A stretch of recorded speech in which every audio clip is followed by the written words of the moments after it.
So that's like the application part. That's like what you want to present. Now you also have to do financial aid application. I would recommend almost everyone, even if you make over $100,000, I'd still recommend doing the FAFSA, because a lot of schools. I mean, Maribeth School is over $60,000 a year. So if you go, if you make over 100,000, you can make 150,000, you can make 200,000, and they still give you financial aid. Okay, so I think it's always good to fill out the FAFSA form.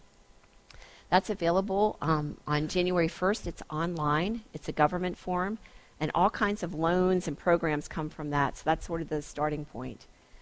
What they do is after you fill in all your information, they give you an estimated family contribution, EFC. Okay, and that number,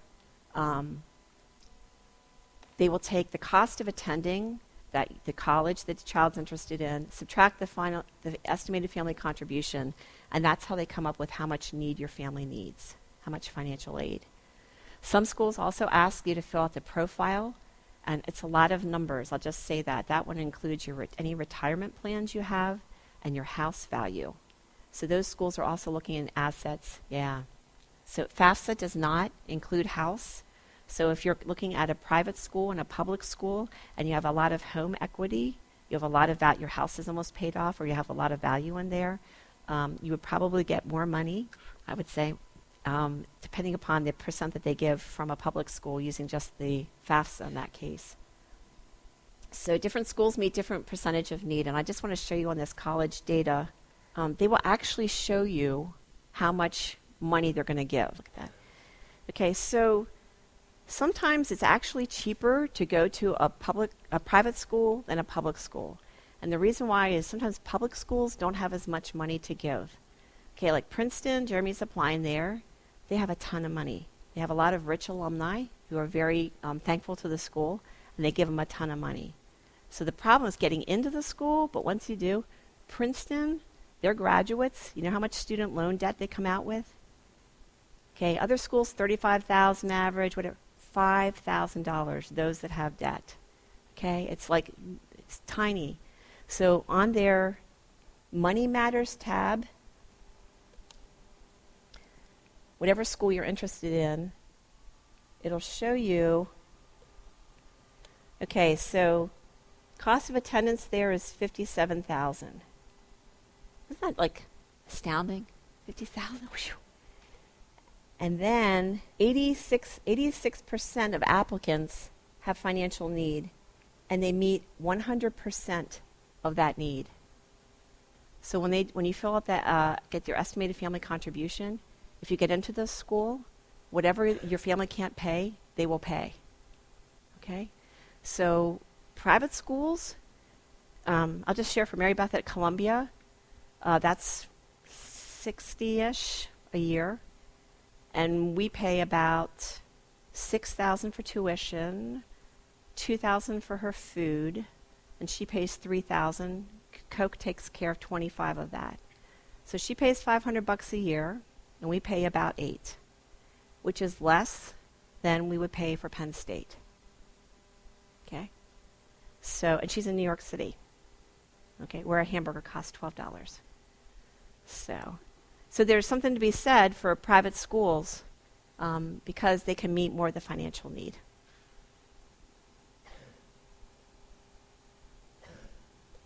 Okay. I'm going to go back. Thank you. Down.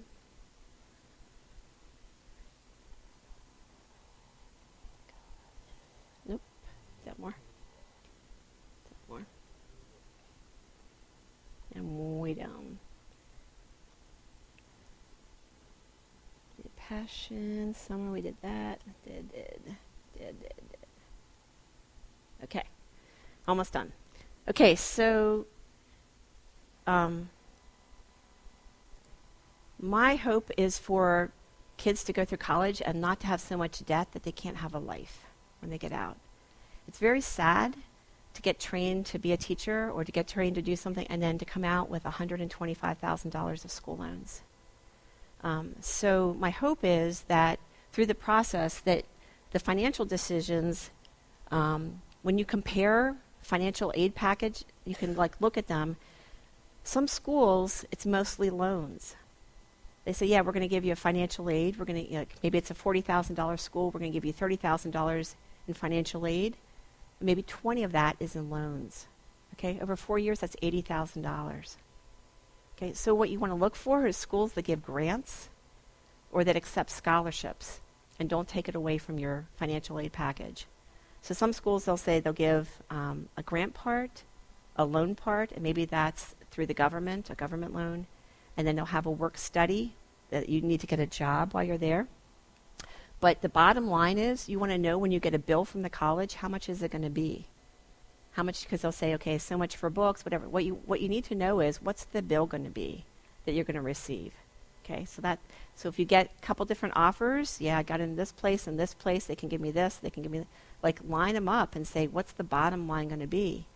How much do I have to pay in September when they start school?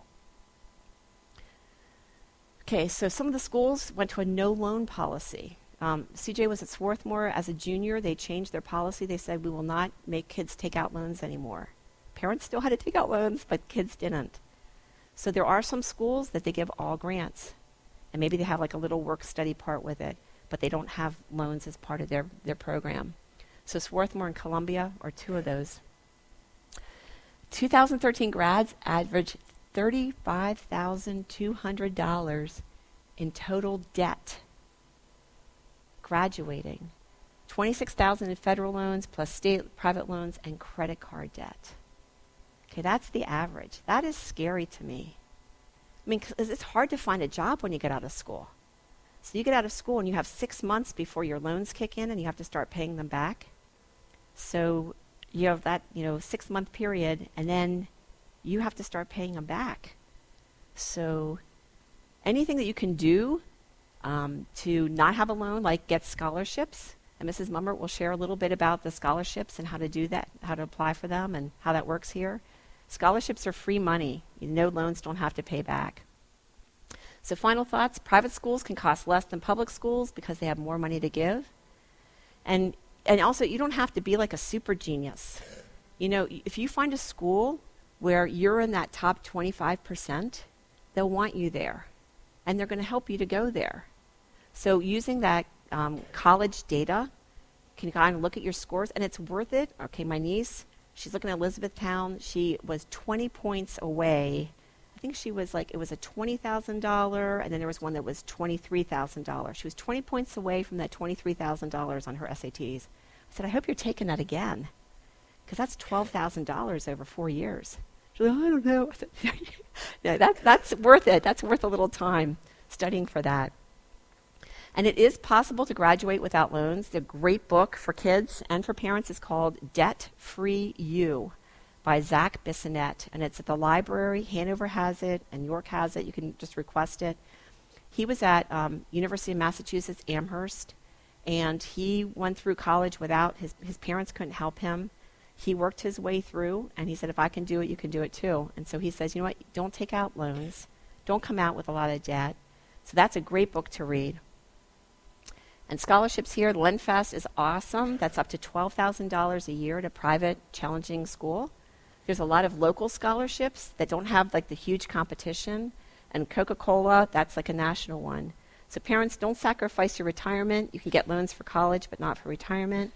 And kids, a kind of rule of thumb is don't take out more loans than you expect to get paid your first year on the job. Okay? So our oldest son was dating a vocal performance major. Okay? She sings. She wants to do opera, and it's hard to get a job. She had over $100,000 in school loans. Okay? I don't think that was going to help her. So think about that. What can I expect to make when I get out with this degree? And let that be the guide for the upper limit. It'd be great to not have to take out any loans at all. And it can be done.